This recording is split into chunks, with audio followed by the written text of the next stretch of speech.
Ya'ate, hello. Welcome to Real Native Roots, Untold Stories, a podcast by a Native woman with deep roots. Hosted by yours truly, Vicky Katsuli Oldman. I am a lover of stories, a connector, and a holder of wisdom keepers. Each month, we will be connecting with our Native relatives and exploring what medicine our guests share and offer to us. Please join me on this uncharted journey to learn, connect, and reflect. Ayahat. Thank you.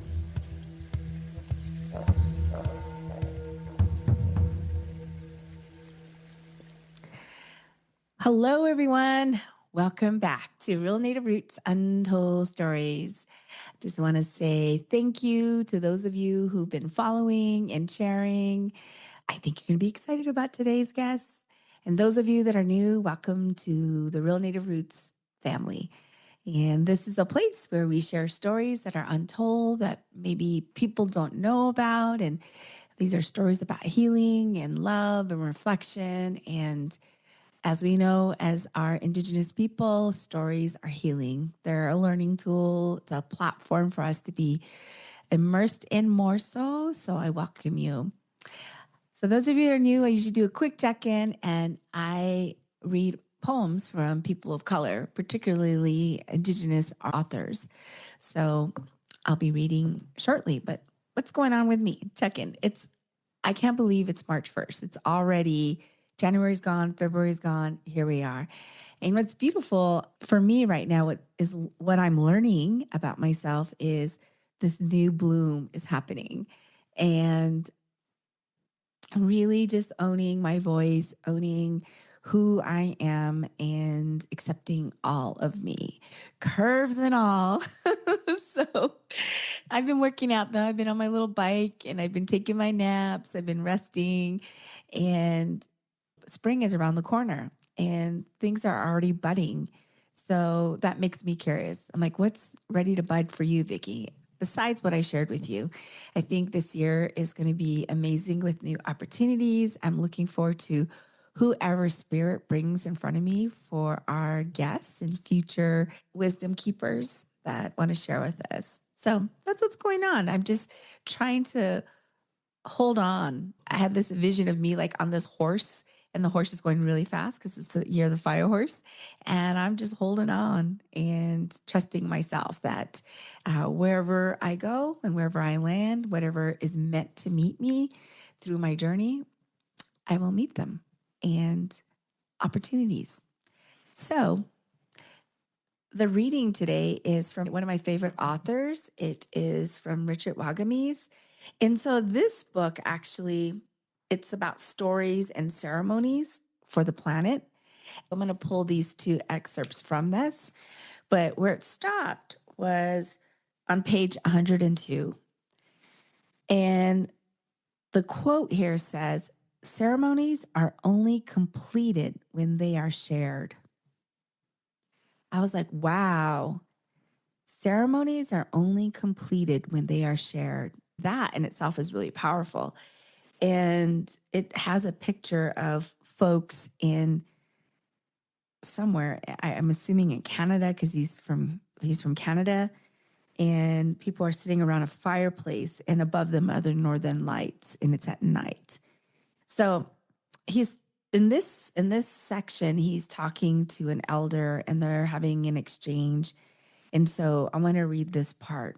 This is in quotes. It reads as, "When you return your thankfulness to the land, you are recognizing where it came from.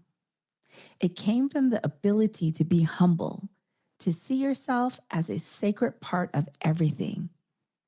Do this whenever you feel overwhelmed by things. Do it when you feel lonely. Do it when you are doubtful or when you're afraid. Center yourself on thankfulness all the way through, and the ceremony will lead you to wholeness. It always will." We could unpack that probably in this whole hour. But the next one says, that I wanted to read to you all, says, "Within each of us is a shaman. Within each of us is a teacher. Within each of us is a storyteller. These are powerful roles that are vital to our collective survival. Ceremony shared by a group empowers those roles and makes us capable of carrying them to others. Mm. When we do that, the circle grows stronger and the potential for healing is enormous. If you decide to bring this simple ceremony to others, you are embarking on the path of shaman, the teacher, and the storyteller. You are fulfilling your greatest destiny, and you are coming closer to the highest possible expression of who you were created to be. That is nature of ceremony. That is the power of humanity. That is the promise of a principled life. Mm. Thank you, Richard. Those of you who may not know him, he has a couple of books out and he's no longer on this plane. And I honestly cannot remember how I found the book. And after that, I got all his books, of course. And I was like, I love this man. I would have loved to have met him. Anyway, that's the poem for today. I hope it landed for you. We're definitely going to ask our guest what she thinks of that poem. So, without further ado, I want to introduce to you our guest today. She is someone very close in my world and very powerful in her own light, in her own right as well. Ameerah Thomas is a rising, creative, Laguna Pueblo West African descendant. She's deeply rooted in New Mexico. She has love and compassion and commitment to uplift our Indigenous communities. She's a graduate of UNM, University of New Mexico, with a degree in Africana Studies and Peace Studies. She's focused on peace and diplomacy. Her early work included an internship with Congresswoman Deb Haaland during a pivotal time in our country. And she has since supported housing justice, youth programs, food access for elders, and digital storytelling across multiple platforms. What I love most about Ameerah is that she is not just random in that all the things that she loves and does, she is a design, a beautiful design from her ancestors and her parents. And she reminds me about clarity. What I love about her is her fire and her passion, her cultural grounding, and her humor. She's really funny, honestly. She's witty, so gotta be careful around her. And what I also really appreciate about her is her deep awareness of history, war, land, power. This young lady is awake. She's woke, as young people would say. And she refuses. She refuses to like lay low. She refuses to stay asleep during this time. She wants people to step in their power as well. She's a reader. She's a journal writer. She likes to write in her journal. She's a dancer, a weightlifter, and she's also a thought partner in a lot of the work that is happening in the nonprofit sector. And her father, now with our ancestors, he was well read, and I know he pushed her intentionally to think outside the box, to look at things differently. And her mom, beautiful, humble, she carries the Pueblo grounding and strength that Ameerah holds so beautifully. She also was a twin. So she walks here on this beautiful plane carrying both presence and also absence. So today we are going to talk about, we got to talk about food. We're going to talk about food, maybe some music, language, land, who knows? But you know the flow. We always like to learn a little bit about her past and where she's at and where she's going. So without further ado, I would love for Ameerah to come on and bring her voice into the space and add to your introduction. Welcome, Ameerah. Thank you, Vicky. Aw. That was really sweet. And thank you for that introduction. That was really beautiful to hear about myself from your perspective. And hi, everybody. My name is Ameerah Suina Thomas. I am an Afro-Indigenous woman. I'm from Laguna Pueblo. I have family in Cochiti Pueblo. Born and raised in New Mexico. My dad is from Akron, Ohio. So I know we are West African descended. And yeah, thank you, Vicky. Oh, of course. And it's all true, everything I said. And I'm curious, what landed for you when I read from Richard Wagamee's book? That was it all just hit very deep. I took some notes. And I think the first thing that really like stuck with me was to see yourself as a sacred part of everything. That really resonated because I've come to the realization I think a lot of us feel separated from our own Mm. bodies, but even the environment, even from the trees around us, from the dirt beneath our feet, we feel like we are separated from them. And there's some peace I think that comes when you realize like, no, I'm part of everything and all of these things around me are holding me and I am supported and I'm not alone. I'm not separated. I'm not, yeah, yeah. I love that. I love that. And it also really what stuck with me is not to do this alone, right? You're naming that, but also that with people. And I feel like when COVID happened, it really isolated us. And it's interesting seeing how groups work or community. People would prefer the text and people don't like doing phone calls anymore. It's like everything's text or DMs. And it's people are not wanting to sit and have conversations.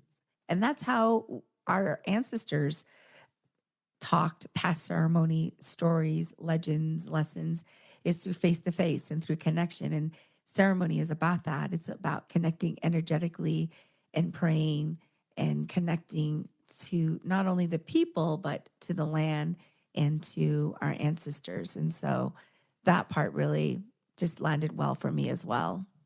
Yeah, yeah. And yeah, you mentioned COVID, and definitely, I think that contributed the most to the isolation and to feeling cut off from each other.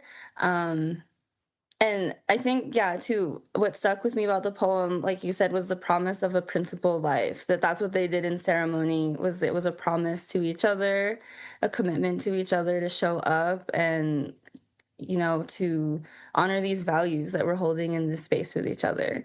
So yeah, I agree. Well, speaking of principle and honoring that, I would love for you to tell us a little bit about who you are and that where you're from. Like I know you shared a little bit, but how has the land have shaped you here in New Mexico? I know that you're from a particular pueblo. How has that shaped you? And also how has um your mom shape you to the person that you are? Because I know we come from a matriarchal society and there are specific women who have really molded us. And then we got to talk about your papa. We got to talk about the papa, but let's start with mama first. My mom, she really is humble. I loved your introduction of her. I was like, that's so fitting for her. She really is humble, and as I get older, I'm starting to like see her more fully, like in her entirety. But I would say she definitely raised me to be humble and outspoken, but also to respect myself. Ooh. Yes. Yeah, to respect myself, to honor myself, to in some ways like cover myself. And so that's I feel like that sentiment, it's like a not a double-edged sword, but like two sides of a coin, because I we can get into that later. But she taught me to cover myself, to protect myself, and to respect myself heavily. And so I think that's something I carry with me like everywhere. That's one of my main values. Growing up on the reservation, my mom, she's from Cochiti and Laguna Pueblo. I spent a good amount of time growing up in Cochiti, but most of the time was in Laguna on the reservation. And oh, I was like, I don't know. I was a res kid. I would come home covered in dirt. My mom, like, where are you guys? I'm like, we're all alive. It's good. But I was the youngest, so I was never really at risk of getting in the most trouble. So it was fine. But no, like the land, it was freedom. We didn't have playgrounds and parks and grass the way they do in the city, but we had endless amounts of dirt. We had hills, cactuses to watch out for, cacti to watch out for. It was freedom and it embraced us. We could do anything we want. And it was just, it's beautiful. And so now it offers me the same thing. When I look out at the mountains or at the desert, the llano, it's just, space for my mind. It feels like it's holding me. I'm not separated from it. It's holding me. It knows what's on my mind and it sits with me. So, yeah, I feel like that's never changed for me. How have you seen your mom or the women from the Pueblos that you were around growing up? How have they modeled respecting yourself? That is a very good question. I feel like the first thing that comes to mind is their outspokenness more so than anything. But I feel like I'm having a hard time thinking of a specific example because they practice it so much that they're like living in that value. Yeah, I don't know. They just walk it, they live it, they they're there for their families in just the most, I don't know, like strong, faithful way. I love that you said, though, they lived it every day. And so you saw it. What's interesting is that sometimes, we're like, give me an example, right? Show me that. And when people are modeling it every day, it feels normal. And the first thing you named, which I loved, you're like, they spoke their mind. There's like no filter. They're just like, this is true. This is what this is, right? And when we're growing up, sometimes we don't I'll speak for myself. I didn't understand growing up when I was little. I was like, what? And I just did it. I did whatever I was told to do. And then as I got older, I'm like, oh, that's integrity. That's character building. Oh, like I have different language, to name that. But they modeled it all the time. Yeah, definitely. Oh, I love that the way you put that. It made me think too about like my grandmother. She she was like old school where, the women when they still dress in the traditional every day. Like to them that wasn't traditional. That's just what they wore. And she would always say, get up, you pray, wash your face, brush your hair, put your hair up, put on your clothes and your jewelry. Like that's like a respect of taking care of yourself. Don't be I mean, I have these days where I roll in, I just put my hair in a bun and in my PJs all day working. Yes, and that's cozy though. But yeah, you're so right. That's how my mom is. I'm it's all coming back to me now. My mom values a clean space and that's how she was with my siblings. We hear the music before we wake up. I'm like, oh, it's a cleaning day. We're gonna be cleaning with mom. Yeah, and I remember her always getting up and curling her bangs, like the front ones on the forehead that hang down. I never got to wear those, but I remember her always getting up, getting ready, and it was important to her to dre- be dressed well when we go out. And if my siblings had on sweats or something, she just did not like it. She was like, you can stay in the car, I'll go in. Like, I'm not going to be seen with you. And I feel like, truthfully, that's a value that I have taken, probably because it's from both my mom and my dad, but I like to look nice when I leave the house. I feel maybe it's like, a little self conscious if I don't.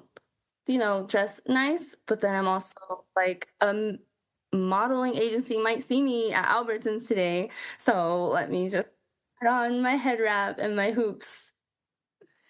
That's right. I need to practice that more. I mean, like, who knows? I might bump into Jason Momoa. Yes. Yes. Manifesting. I mean, he's like, "Hey, I think I've seen you before on my Instagram feed. Aren't you always liking my posts? You don't look the same." Like, you don't look the same either, Jason. Let's talk. Sit down. Let's talk. But yes, though, um, I'm glad you reminded me of that because yeah, my mom, that is a big value of hers is to keep your space clean. Like she heavily values that.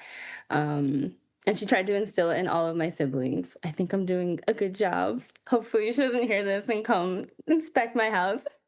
Right?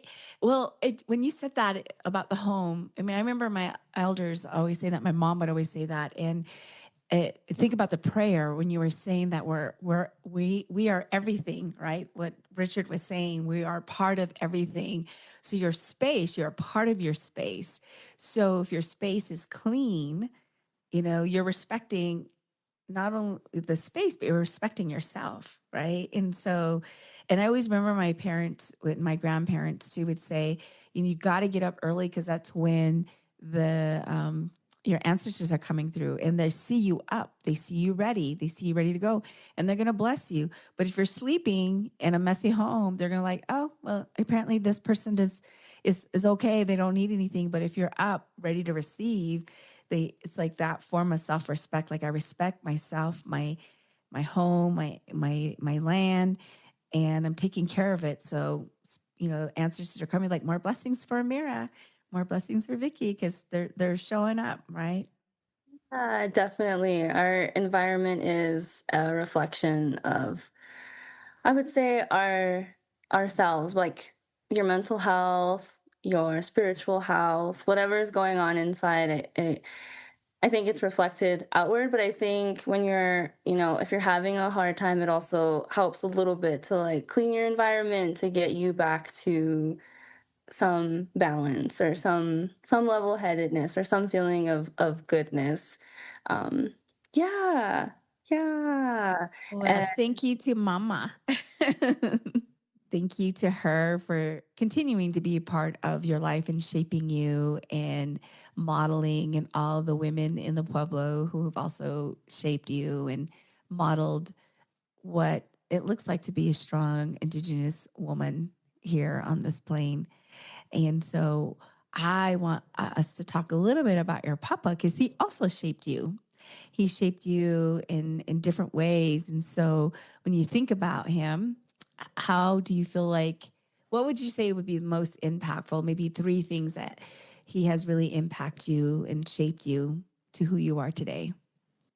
uh, the first thing I think of is my voice and speaking up for myself. Yeah, especially as, growing up in New Mexico, I didn't really have like any black women around me. So navigating that out here was it was it was hard, and I felt like there's just some advice from Native women that can't necessarily cross over, navigating things as being viewed as a black girl. It's different. So I think for my dad, he really just emphasized like speak up for yourself. Like be not you don't have to be the loudest in the room, but be firm with what you're saying and speak up for yourself. And it makes me think of the quote I think Zora Neale Hurston said, if you don't speak up, they'll kill you and say you liked it. And so he alluded to something like that. If you don't speak up, how is anybody going to know how to respect you? How are they going to know any of these things? And even if they do disrespect you, at least you had put your boundaries in beforehand so that you know what the situation is here, so that you know it's a situation of disrespect. So that's the first thing I think of is my voice. And well, this is tied, I would say. This is tied up there. He was very kind. he was very kind. He set his boundaries very firmly, but he was so kind and understanding of different situations or even things where I felt like he should be angry because he was the one who was offended. Somebody did something to him. And I'm like, Dad, aren't you gonna beat him up? And he's like, no, Ameerah, let's sit with this. Let's think with this. I know that man, and I know that maybe his son got into an accident yesterday, and so I know that that's why he's doing this today. Even if he didn't explain that to me, that's just what I know. And so because I know that, I can act with kindness, I can act with grace and forgiveness. And at the time I didn't understand it. I was like, no, we need to do something about this. But now I'm like, I'm in these situations in life now where it doesn't feel good to get mad at everything.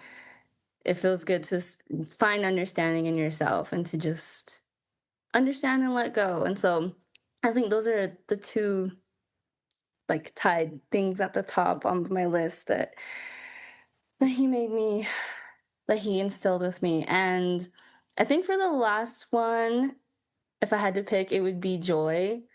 It would be to always find joy and to believe in myself.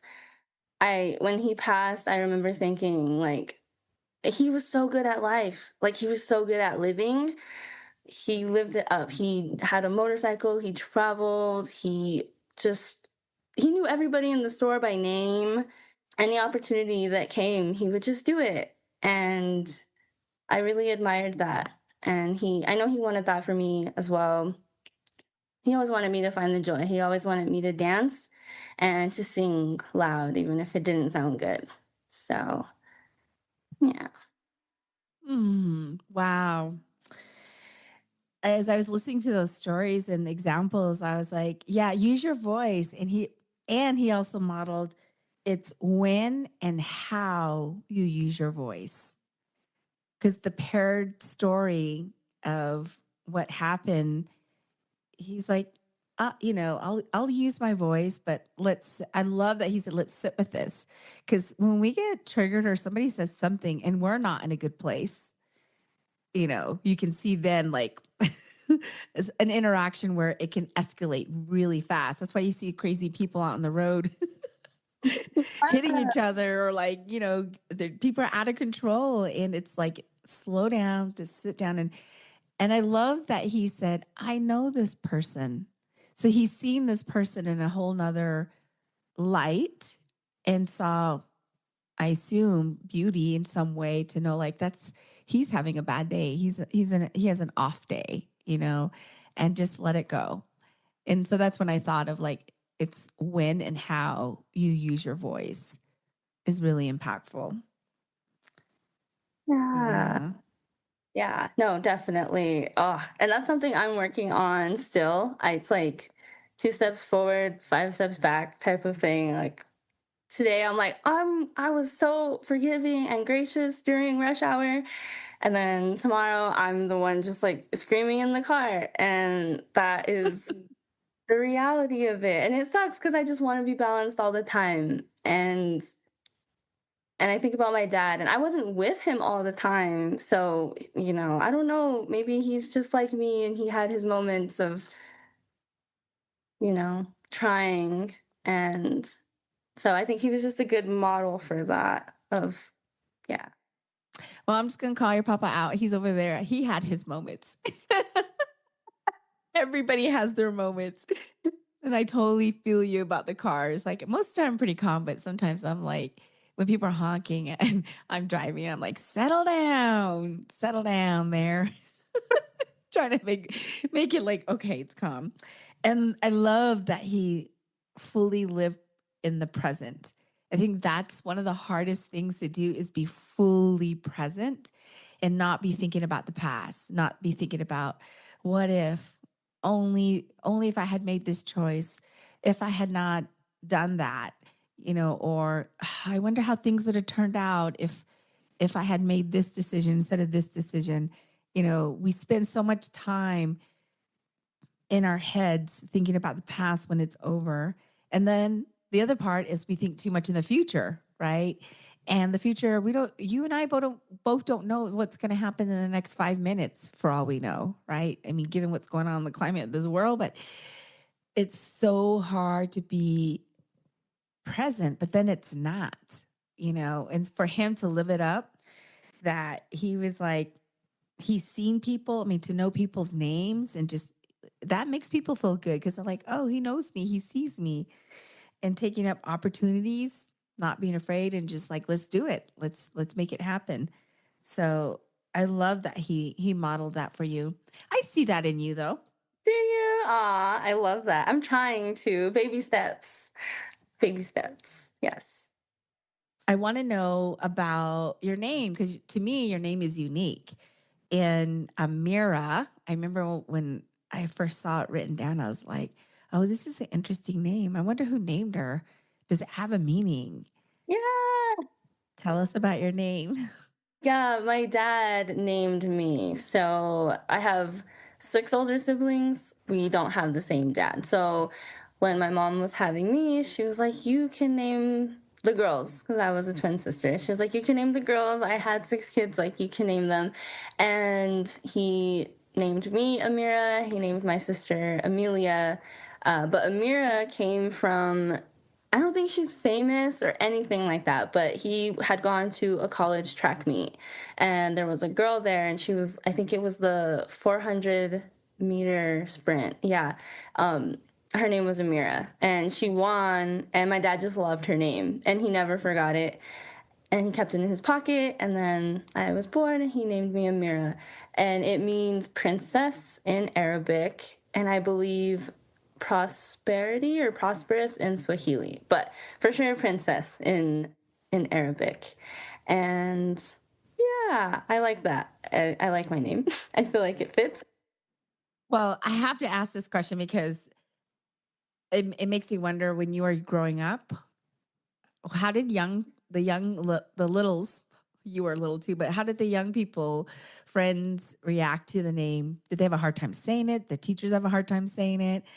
Just curious. Or there was no reaction to the name? No, I mean, I guess the main reaction I got was that's so pretty. I've gotten complimented on my name forever.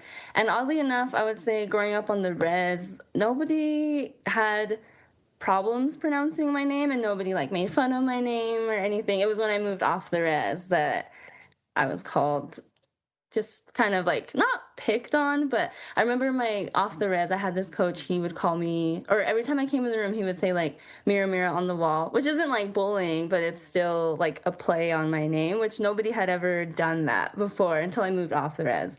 So it made me really aware of my name at that point.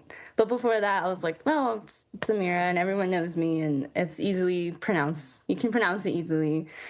Except with people like me. Anyway, the last question I want to ask about your upbringing is knowing the cultures that you represent from Laguna, Cochiti Pueblo, and West African lineage. How do you feel that has really, I don't know if the word is help, but just really embrace your identity? That's such a good question. And I honestly feel like I ask myself that a lot when I think back to, where I started in my journey to now. I'm like, how did I get here? Because I feel like I really like myself now. I would say I even love myself now. And I'm like, how did I get here? Oh, And truthfully, I think it all started in college because at that point I was with the American Indian Summer Bridge program, and I also had the Africana Studies program at UNM. So at that point, I was surrounded by Pueblo folks, Dene folks, people from all over Africa, and they weren't from my community, but they just were so kind to me, and I feel like they brought the light out of me and embraced me in a way that I hadn't quite felt up until that point.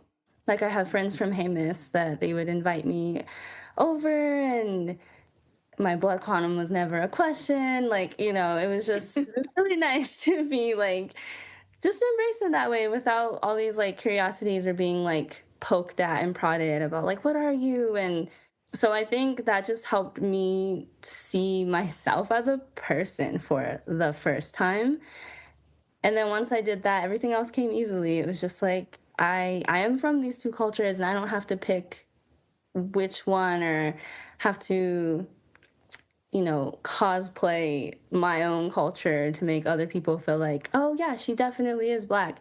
Um, so I think, yeah, just really being embraced by community, I would say, is what got me here. Mm.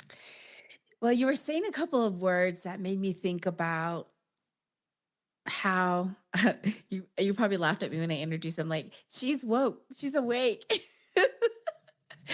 And honestly, I remember one time we were having a conversation and he had said to me, "Come on, Vicky, where are you in solidarity with folks, with this group?" It was actually a place I was going to.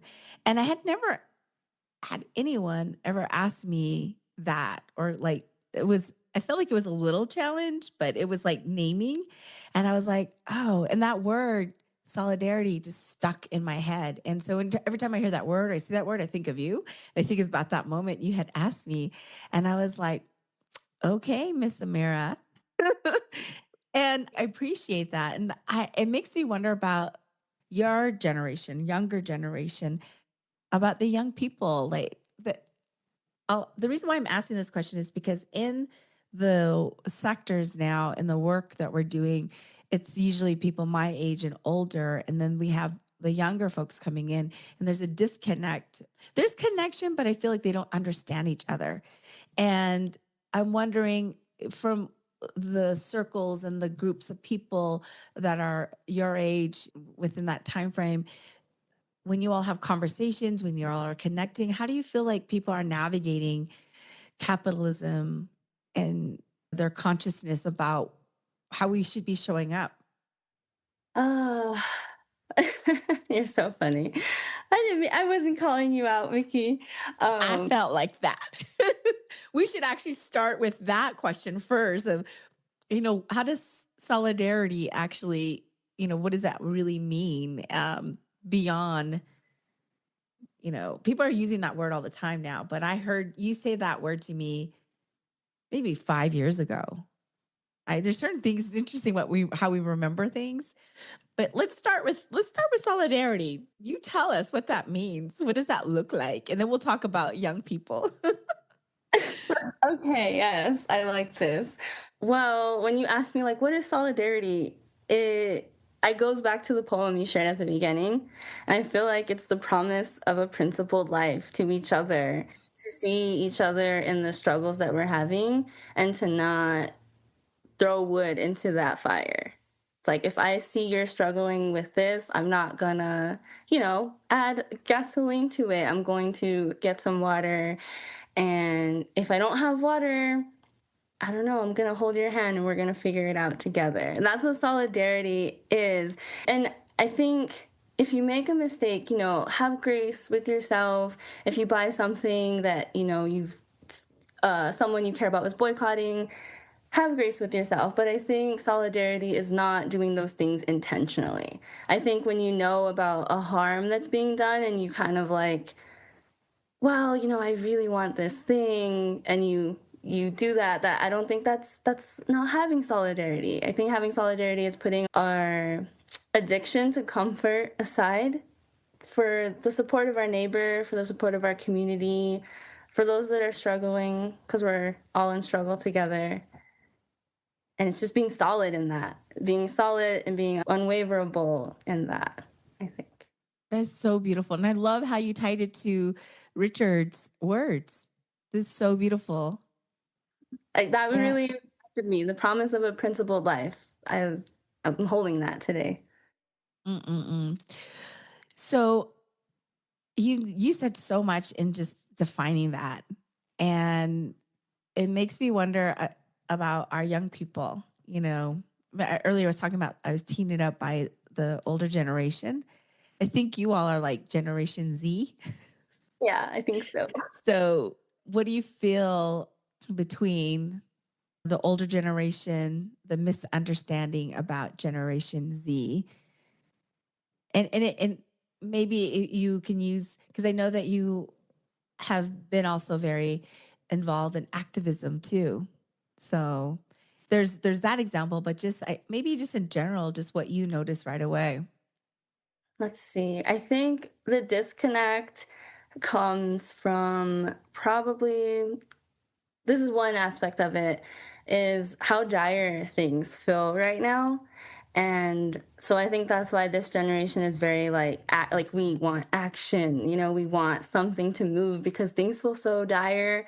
We feel like we're running out of time, and we are not feeling so hopeful for the future, and not in like an apocalyptic way, but in, I think we're seeing a future in which we're not thriving and our children aren't thriving. There is going to be a future. Indigenous people are going to survive, but are we going to be thriving and moving forward? And I think that's where the disconnect, part of the disconnect is. And I know that from my dad, the older generations, they're very about, respect and doing things a certain way, and just being very diplomatic about it, which I understand. And I think this generation doesn't quite care about that diplomatic part. We're like, everything's burning anyway. Who cares how we say this? Who cares what language I use to say it? We need action. We need to move. And I think sometimes maybe the older generation gets caught up on, the language, the pace of things. I know pace is very important. So I would say that's part of where the disconnect comes in. I think we're starting to feel like the older generation might not feel as dire as we do. Like, do they get the gravity of the situation? Um, yeah, yeah, And it makes me wish we could have more in-person conversations with the different generations, because I really feel like there's a lot of alignment. We all really want the same thing to some extent. And I feel like there's also value with the older generation of like, we got to slow down. Kind of like your dad saying, I'm not going to react. Let's think about this. Let's sit with this. I know that person. And there are certain things I think that need some extra marination versus, you can quickly do a ramen noodle bowl in 3 minutes, right? So and still be fed and feel full and ready to go. So I think I'm hungry. I haven't really ate today, but yeah, I love that. You and I should hold some circles for different generations to have dialogue. Anyway, the other thing that it made me think about the differences is you and your circle of people, circle of influence, the people that you are around are really intentional about where you put your money and where you put your energy. And so it makes me curious, like, when did that shift happen for you? You grew up on the res. So growing up on the res is a whole different thing. But I'm just curious about your intentionality of where you put your energy, because money is energy. It's a form of energy exchange. yeah, yeah. When did that start? I would say that started happening in, well, first, I'll say yes. I grew up on the res, and I moved. I was young though. I moved off the res when I was, I think, in fourth grade.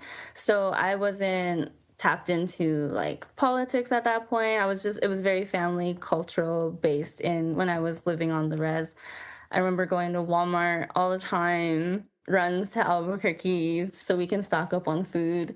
But yeah, so I moved off the res and I went to college, and I think that's when I started taking my peace studies classes, my Red Power Revolution class. Nick Estes taught that class, and I just took so many mind-boggling, eye-opening classes. It's hard to like give credit to one specific class at that time, but it all just filled my head with so much realization and information that I gradually started making little bits of changes. Like, we don't need to shop at this, with this corporation. So being intentional with our dollars, it's very hard, I would say. Like, if you live on the res and, you have to go to Walmart, that's totally fine and understandable. I just think that when we have extra money and we want, like a really nice purse, that we can find an indigenous artist here who makes really cool like couture bags or something versus, trying to get what is it, Louis Vuitton or whatever whatever it may be. And then I think just focusing, for me, it was focusing on the impact, like knowing that this brand that I want is part of a bigger corporation. And so this corporation already has $1 trillion and I don't have that much. So what am I contributing to? How does this $1 trillion corporation, like, what are they doing with their money? Are they investing in weapons overseas? Things like that. Those are the questions that started to get at me, that got me really intentional about my dollars. And yeah, I would say for me that's the biggest one, is the realizing the harm that our own money can do. That, if everyone in Laguna bought a purse from this specific company, that could take them over the top for, a new shipment of weapons or something along those lines, that we're contributing to the harm that's happening, even though we don't have it in our heart, like our dollars have the power to do that. Mm. And I've been working on it. She and her people around her is like, just so you know, we don't spend there. I'm No, like, and it's okay. no, and it's always I'm always learning new things. I never like to feel like I'm the authority, because people do ask me like, "Well, Ameerah, what do you think?" Or someone will say like, I sheepishly they'll say, "I bought this thing," and I'm like, "No, like you don't have to feel that way." I understand, and let's talk about next time. And I'm just like, let's bring our dollars back to our community. Let's keep it local. Let's help each other. And yeah, just encouraging each other to do that, not shaming each other. Yep. Yep. I'm all about supporting local businesses, or even like where to eat. Try to find restaurants that are locally owned. Sometimes when you're depending on where you're at, you use example, that's all you got in that area. The last thing I wanted to ask, because we're talking about what's happening in this world and how it affects the different generation, and like things are layered, right? There's history, there's culture, and there's what's really happening, and then there's just surviving. Things are so expensive right now, it really is. And so knowing all of that, because I know you pay attention to what's going on, how do you stay informed without becoming overwhelmed or numb, for that matter? Because some people just like, they don't care, they just like, I'm just trying to do my thing. So how do you stay informed without getting jaded or overwhelmed or numb? Yeah, I think for sure it's very helpful to have community that also keeps up with things. Because then you have like that support to talk with each other. That's that's very, very helpful for me. And I think the biggest thing I would say is that I'm comfortable with the anger and rage I feel.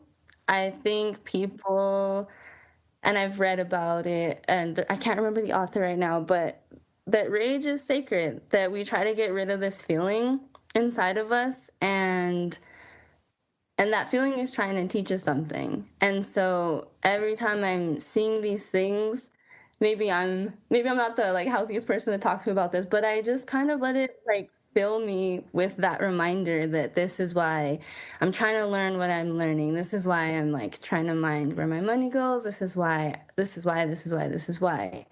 I know it can get overwhelming for sure, but I think that not viewing those feelings that come up in us as negative, I think we want to push it away because we don't like that feeling. But just sit with it and know that it's telling you to move. If you're being triggered by the things that you're seeing, it's telling us to move. And granted, we can't save the world, but we can text our friend next door who's probably feeling the same thing and be like, I don't know, let's all just play volleyball together. If that's all that we can do, if all we can do is find joy with each other to like, then let's do that.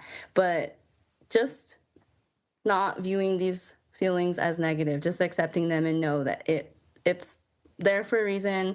It wants us to move. It wants me to move. That feeling wants me to move. It wants me to do something. It wants me to know that something is out of alignment, that I'm not living in the world that could be. You said a lot there. And when you had said rage is sacred, ooh, That's good. It automatically made me think about historical trauma that lives in our body. And so when we're not releasing, move, release it somehow or another, sit with emotion or move your body, right? It made me think about layers. If we're not aware and we're not working on ourselves, look how thick when you layer, it gets thicker and more compact. And it takes more to like, made me think about like a greasy pan. You're like trying to scrape the layered grease, right? It'll take several cleanings and several scraping to release. And if we start to be aware and address it, we won't get that stack layered. So anyway, when you said that, it made me think of that. And it also made me think about your current interests right now. I know that you had shared with me that you're drawn to somatic work. Can you tell people what that means? Yeah, thank you. I love that analogy of the grease on the pan. I'm like, yes, that's exactly what it feels like. Somatic work is, I would say, it's concerned with the body. It's about, I don't know like the proper definition of it, but it's about the body distinct from the mind. So getting you out of your mind and into your body, actually feeling what's happening. And it's important because for me, just I think when you go through a lot, when people go through a lot, there is that checkout that you ask for. Like when you're bombarded with this information, how do you keep from like checking out and like shutting down? And that has been happening for a long time, right? It's not just what's going on in current events like that. It happens from the trauma that we experience. And Mm-hmm. somatics is to get you out of your mind, because when you go through so much trauma, you start to live in your mind. You stop feeling things in your body. And like the best example I always think of is, somebody might say something that offends you, but you don't realize you're offended until you go home and you replay that conversation and you're like, oh, like that didn't feel right. And that is somatics. It's so that maybe when you're in the moment, you feel what that person said versus being in your head and going home and thinking about it. So I lived a great chunk of my life in my head. And I think I finally realized that like a year or two ago, I realized like I've been in my head. I've never ever been in my body. Like I've never been in here. And Wow. I'm liking it now. It's such a nice place to be. And I feel things and I can respond in real time. And I think when you get out of your head, you can actually move. I think living in our head keeps us from moving. And so somatics just helps with all of that, helps you feel what you're supposed to be feeling. It doesn't make you numb. It doesn't, take all the aching or hurt that you're feeling away. It just allows you to feel it, especially if you feel like you've been observing your pain from a distance. It allows you to like be in the room with it, to be in your body. And I think that's very important for solidarity, for the revolution, is for us to feel what's going on, to feel that rage, to feel that joy. I have all these questions, but I'm only going to ask one to build on this is what does culturally grounded somatic work look like for Native and Black communities? Ooh. Well, for one, for sure, I think it looks like kind of like group regulating, because community is so important, especially for healing. It feels so good to be in community with each other. So especially natives, like we're talking about ceremony at the beginning, they're only completed when they're shared. So Right? cultural based somatics would be to come together, have a group, do breathing exercises together, maybe talk. We don't even have to talk. We listen to music, we drum. But I think just being together in these practices and using our cultural modalities, like when I think of the Black women I met in college, we would get together and listen to music, and they would do our hair, they would braid our hair, and that brought me into my body because she was caring for my physical. And I felt it was nice to be touched and to breathe with each other and to laugh, to exchange that vibration of air together. To me, that's cultural based somatics, is doing it together and using the tools that you've always used. Mm, Ameerah, I love what you just said. Vibration of air. Yeah, yeah. That was poetry, babe. Right? Oh, I love that you brought in because when you were talking about some of the examples, my brain went to when I went to feasts, a couple of Pueblo feasts, and they have the dances. And then I thought about like some of the ceremonies growing up. And I remember all of a sudden that time when I first started learning about somatic work. And then when I really understood it, I'm like, "Ugh, my people have been doing that like forever." You think about how they're dancing, they're moving, that like they're getting that out and they're singing in unison. And the songs have a different vibration that we feel in our throat. And as you said, like the whole community, I remember a couple times when I was little going to some of the Hopi dances and I just would get chills. Like you could feel it energetically, the vibration in the air, right? And then when we're quiet and we're praying and we're with each other at sync and there's that somatic because we're in the moment and we're crying, we're releasing. And sometimes the cry is not even grief, it's like cry of just being in gratitude with people you love and people who are here to support you and people who are here to pray with you. I love that you brought those examples. And the other thing that came to my mind is when you're talking about how you were again remembering to be back in your body. I can't remember who said this, but someone did say this a couple of years ago when I was starting to learn about somatic work and breath work is that the system that is set up now, they purposely try to disconnect our body from our head. They want us to live in our head in the sense of like thinking, thinking, thinking. You hear those examples of like no crying. Cryings are for the weak, or pull yourself up by the bootstrap, keep moving forward and not slowing down to sit and feel like what something's wrong, right? And when you think about our ancestors and our relatives who are very culturally grounded, they're really in somatic space. They're quiet, they're outside in nature, they're connecting with what's around them. And then you can tell when someone is cut off from their neck down, which is the body, right, to the head, where the decisions that are coming out feel different than when it comes from a grounded somatic place. Mhm. Yeah, that's so true. That is, yeah, that makes me think again about the just being in traffic, and sometimes we're coming from a grounded space and I'm like, yeah, go ahead and merge. And other times I'm not grounded and I'm like, no, you can't merge. At a time for merging. Yeah, that disconnect, that's so true. And then when I think of my elders that are grounded, it's just they look, you can tell that they're not thinking a lot. Like they're you can just see their presence and they just seem, that's what I want to embody. I'm like that quietness. I can tell they have that their head is like a nice place to be. And they can sit with themselves, and that is somatics, and our elders do it, and they try to teach us that too, right? They're like, I remember my elders being like, turn off the TV, like you don't need the TV on all the time. And I realize now, like, that is a form of checking out, that is a form of numbing. And our elders were telling us to like go play outside, to be present. And yeah, so their somatic teachings were everywhere, like everywhere. And it's just interesting again how language is so important. Yeah. I love that you said it's everywhere because it was even with the cooking, you know, making dough, helping the aunties and the mothers in there or getting the wood, and preparing. So all the things you're doing was helping us to be present. And I know for you, you love dancing.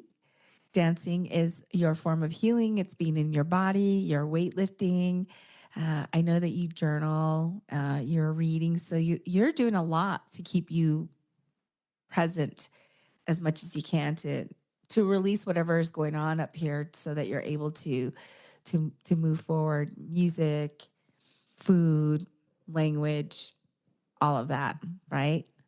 Yes, I am. I like the way you put it. Like you have all these modalities to keep you grounded, and that's so true. I hadn't quite thought of it like that, but they do keep me anchored. Like, right? It's like a really big ship. If all I did was journal, that's like one tiny anchor trying to hold that ship down. I'm like, no, I need five different anchors. And that is reading, journaling, dancing, yeah, weightlifting, Pilates. I do love dancing. I feel like that is the new challenge to myself. I can dive into other forms, like, reading, journaling, I can really dive in. But for some reason, when it comes to dancing, working on getting more comfortable, just letting my body move. I think we all need to just let our body move and not scrutinize our movement so much, just let ourselves feel free in our own presence.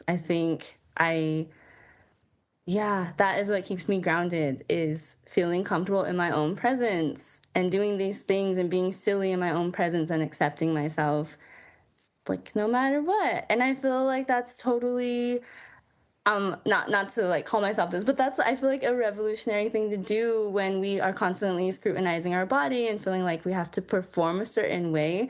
I think that also keeps us in our head and disconnected from our body. So yeah, not scrutinizing ourselves so much will help us drop into our bodies, I think. We'll do an example here. I want you to finish this. I want you to see if you can remember the next verse. So I'm Okay. going to do the first verse, and we're going to be silly because I can't sing worth a darn. Well, I shouldn't say that. I can sing. Everybody can sing. I just sing out of tune. So here it goes. Do you remember? The 21st night of September. Love was changing the minds of pretenders. Ah, While chasing the clouds away. oh.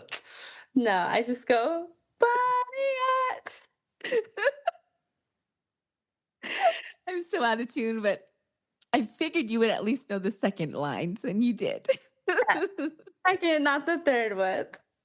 And what we just did is a perfect example also of somatic. You have to laugh, you have to release, you have to have joy and be silly. And yeah, it was a nice little Oh, release there.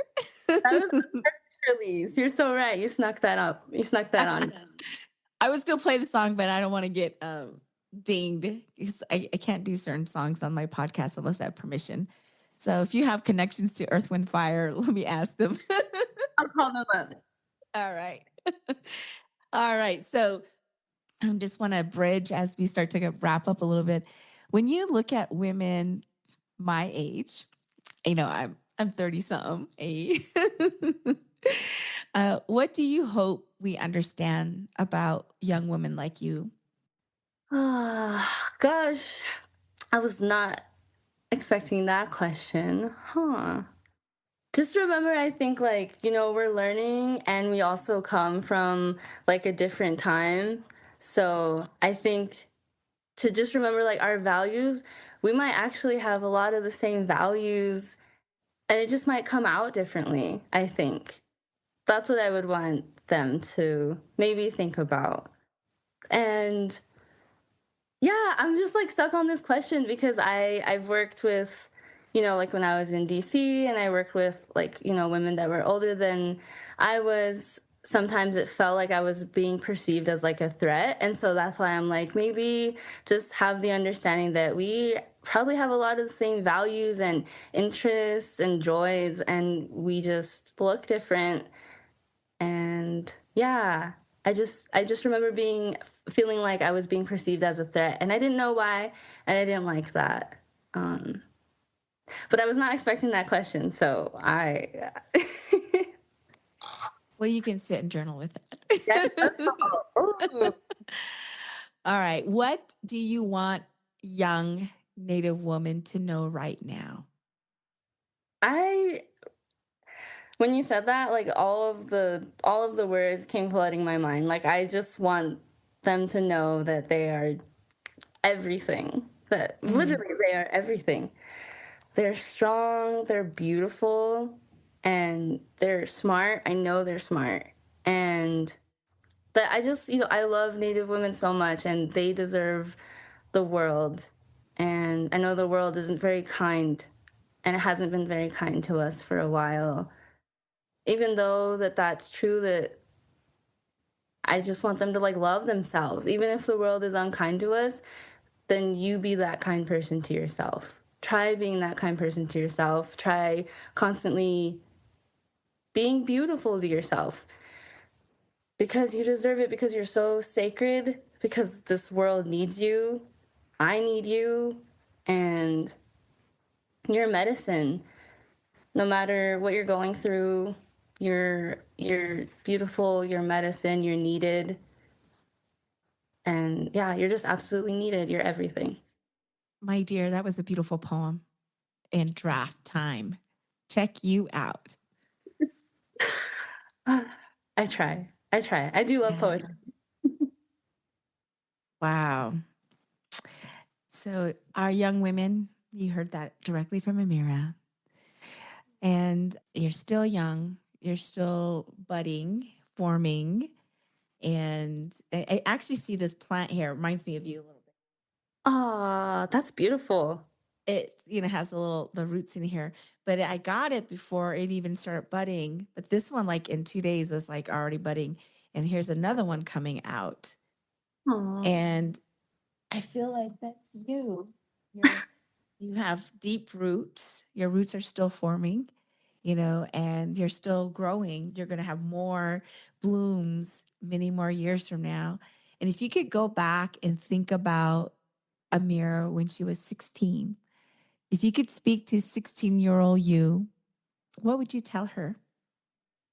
I would tell her to take as many deep breaths as she can and to not be so hard on herself, literally, to not be so hard on herself and to just have fun. And I know I graduated from college and all that, but I would still tell her to just have fun and take deep breaths because I was very wound up tightly. I remember thinking back, I was so stressed about everything, the future, who I was gonna be, how I was gonna change the world. Like I even had my future like planned out, like each class, everything.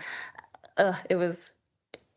I kind of look back and I'm like, I'm so glad she didn't do that. She wanted to join the CIA. I'm so glad she didn't do that.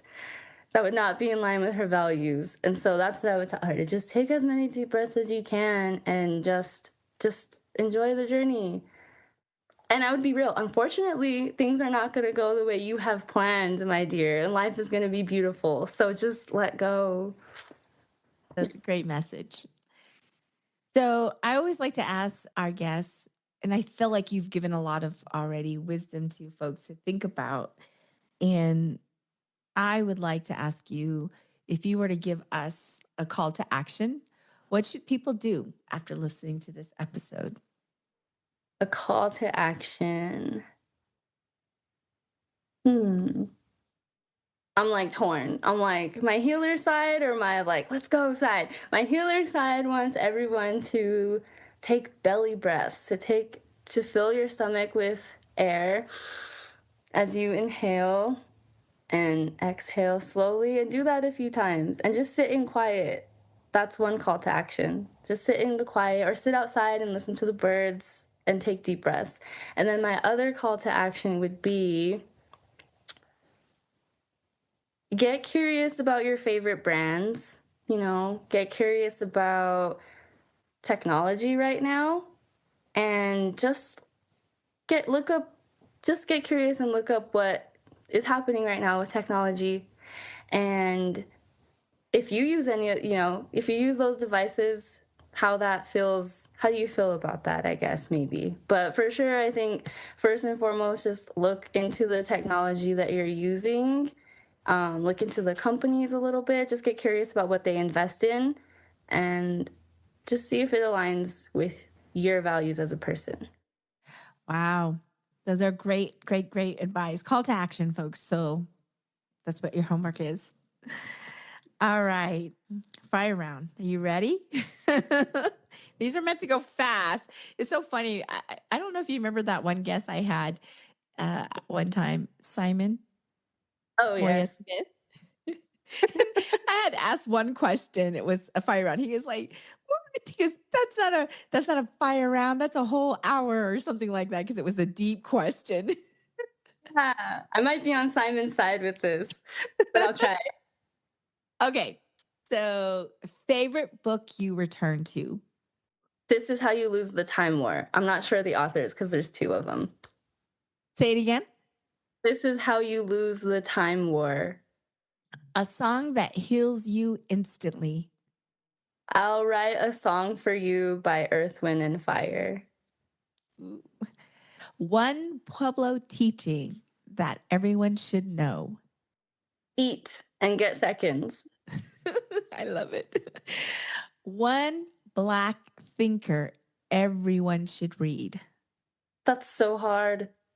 Toni Morrison, Zora Neale Hurston, Audre Lorde. Love it. Okay. Food that feels like home. Backbone, mutton stew with red chili and tortillas. Movement or stillness. Movement. Journaling in silence or with music. In silence. Favorite anti advice. Anti-advice? Yes. Okay. Don't let your boyfriend stop you from finding your husband. Dance floor or library. Wait, dance what?